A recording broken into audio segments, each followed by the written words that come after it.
Muy buenas noches, bienvenidos a la edición de hoy que viene, la verdad, muy interesante. Vamos a conversar con el ministro de Economía, Miguel Castilla, en un día en el cual se han continuado apareciendo normas vinculadas a cómo el gobierno está enfrentando este momento económico, y luego vamos a conversar con el exministro del Interior, Walter Albán, para conocer cómo fue su renuncia y cómo ve el país en esta nueva etapa de su vida. Así que entramos a la cancha de frente. Ministro de Economía, muy buenas noches, gracias por venir. Buenas noches, Augusto. ¿En qué consisten estos decretos de urgencia que han aparecido el día de hoy?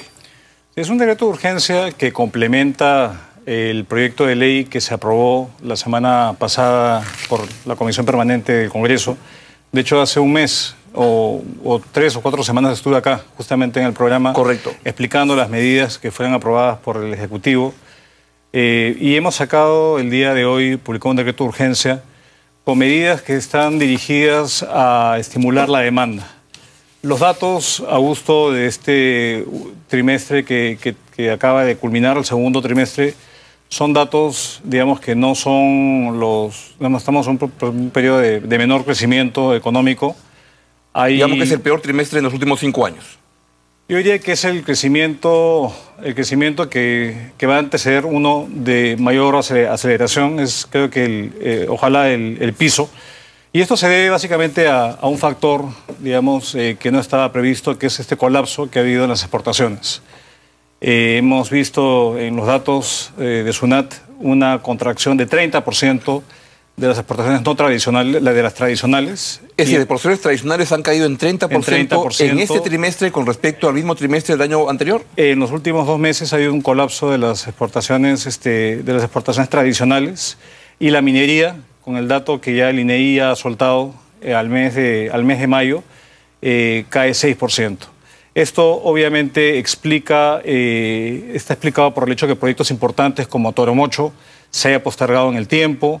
Esto explica el hecho de que Antamina esté en una parte, digamos, del yacimiento con una menor ley, y ha hecho que un sector que hoy pesa casi 15 puntos en las cuentas nacionales se haya contraído. A esto se suma el hecho de que la inversión privada haya seguido, digamos, un patrón descendente, y es un fenómeno temporal en el segundo trimestre que ameritan, digamos, una acción de parte del Estado, que de hecho empezó hace ya 2 meses, que dimos un primer estímulo económico, una ley que inyectó más de 3.000 millones de soles a la economía para actividades de prevención de desastres, contra el fenómeno del Niño y otros desastres. Ha seguido con estas normas que se aprobaron en el Congreso de la República la semana pasada, y ahora estamos complementando con medidas adicionales. Correcto, para estimular el consumo. Esas normas que se aprobaron en el Congreso eran normas que están muy bien, ¿no? Pero mucha gente lo que planteaba son normas cuyo efecto se va a ver más en el mediano plazo. Este paquete nuevo que está aplicando es un paquete que está más orientado al corto plazo, porque yo creo que vayamos por partes. Tenemos un problema de menor crecimiento en el segundo trimestre, en una coyuntura complicada. Correcto. Pero a la vez estamos pensando en el mediano plazo. Y el paquete de medidas que se dio, digamos, la semana pasada apuntan a sostener un crecimiento en el mediano plazo con medidas de oferta, que básicamente fueron las que expliqué en el programa anterior. A esto, obviamente, al corroborar datos, Estados Unidos, por ejemplo, se ha contraído 3%, un dato absolutamente que no estaba, digamos, en las previsiones en el primer trimestre del año, sumado al hecho, digamos, de estos shocks de oferta, esta caída en la minería, y el hecho de que la inversión privada todavía no se haya recuperado, digamos, todavía las expectativas no han, digamos, no han tocado el punto de inflexión aún, amerita que el gobierno actúe en el corto plazo. Correcto. Y ese país de decreto de urgencia va en esa dirección. ¿En qué consiste? Tiene 4 elementos principales. Uno, que son medidas que son temporales, porque acá lo que no queremos es repetir errores del pasado en el sentido de... Por ejemplo, ¿cuál? Un impulso a la inversión pública que recién se materialice con un rezago de 2 o 3 trimestres, claro, cuando ya la economía está recuperándose. Queremos ser contracíclico, básicamente compensar la menor actividad privada que está habiendo en este momento. Consiste en un crédito suplementario que está financiando, en primer lugar, un aumento del aguinaldo a los trabajadores del Estado. Es casi 2 millones de trabajadores que van a recibir este mayor aguinaldo excepcional. Que es normalmente 200 soles. normalmente reciben 300 soles. Van a recibir 500. Van a recibir 500 por una sola vez. Lo segundo, y es un tema bien importante, es que estamos cumpliendo nuestras deudas, y en este caso estamos cumpliendo una deuda muy importante, que es la deuda social. ¿En qué consiste? O sea, ¿cómo están cumpliendo parcialmente? Estamos esos hechos, ¿no? pagando la totalidad del remanente de 1.300 millones de soles que se les debía a los trabajadores del sector salud y educación, a los trabajadores administrativos, una deuda muy antigua del año 94, que nunca se pagó. En ese año hubo un aumento generalizado de salarios a todo el sector público, excepto educación y salud. Y el Tribunal Constitucional falló en el año 2007 que se le tenía que pagar. Así es. Entonces, se ha venido pagando cuentagotas, 50 millones cada año. Si habían excedentes, se pagaban. En el gobierno del presidente Humala se ha pagado más del 50%. Y obviamente, si tenemos deudas que hay que honrar y necesitamos inyectar recursos a la economía, es un buen momento para hacerlo. Matamos, digamos, dos pájaros de un solo tiro. Honramos nuestros compromisos con una población importante, es más de 70.000 familias. ¿Y esto, ministro, en promedio, cuánto significa de dinero por trabajador? Eso va a variar mucho porque depende, claro, son los devengados, depende, digamos, cuándo se jubiló la persona.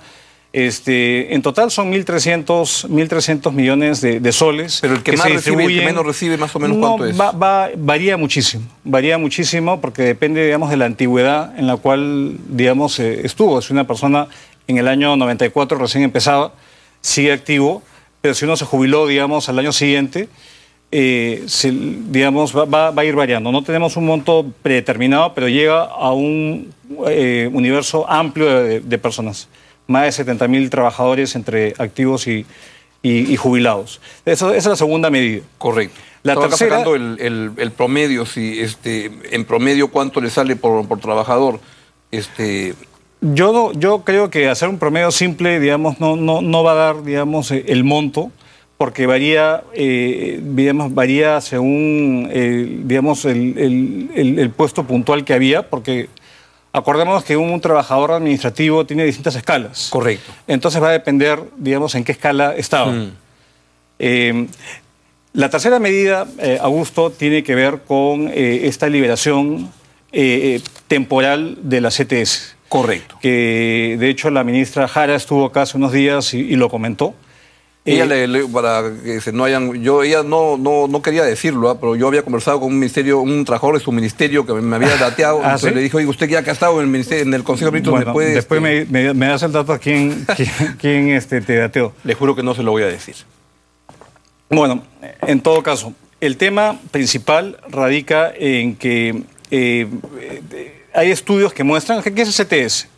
El CTS es una especie de seguro de desempleo, que son recursos que se deben utilizar cuando el trabajador pierde su empleo. Claro. ¿No se le ha desvirtuado ya esto con tantos adelantos? No, porque se ha establecido reducir temporalmente la contribución de CTS, que es intangible, por 6 remuneraciones a 4 en lo que resta del año.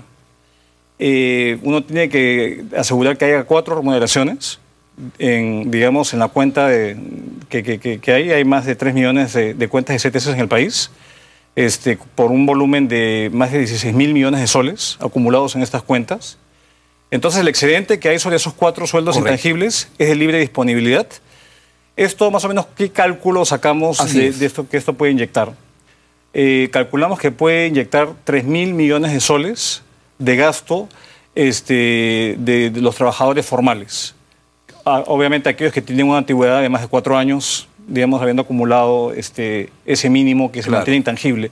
¿Por qué no se desvirtúa la CTS? Así es. Uno, porque se mantiene este monto intangible, y estudios recientes del Banco Central y otras entidades muestran que el promedio de desempleo, digamos, de tiempo desempleado es 4 meses.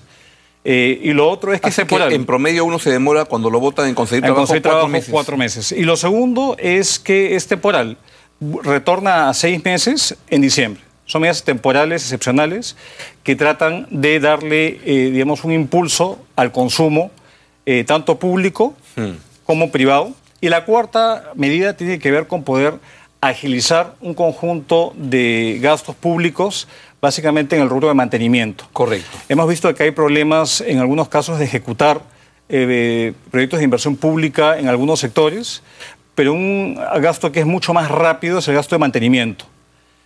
Por ejemplo, urge la reparación de baños en los colegios a nivel nacional. El ministro Saavedra se queja permanentemente de eso. Entonces, esto da las facilidades para poder efectivamente tener mecanismos rápidos de ejecución y de poder recomponer los presupuestos de inversiones a mantenimiento. ¿Cuál es la finalidad de esto? Es atender una coyuntura de corto plazo y esto complementa obviamente el crédito suplementario que se dio ya hace 2 meses, que es en proyectos de inversión principalmente, como comenté, y complementa obviamente las normas más, digamos, más amplias dirigida a mejorar el crecimiento, digamos, de mediano plazo, reduciendo costos de transacción para las empresas, los temas tributarios que hemos conversado.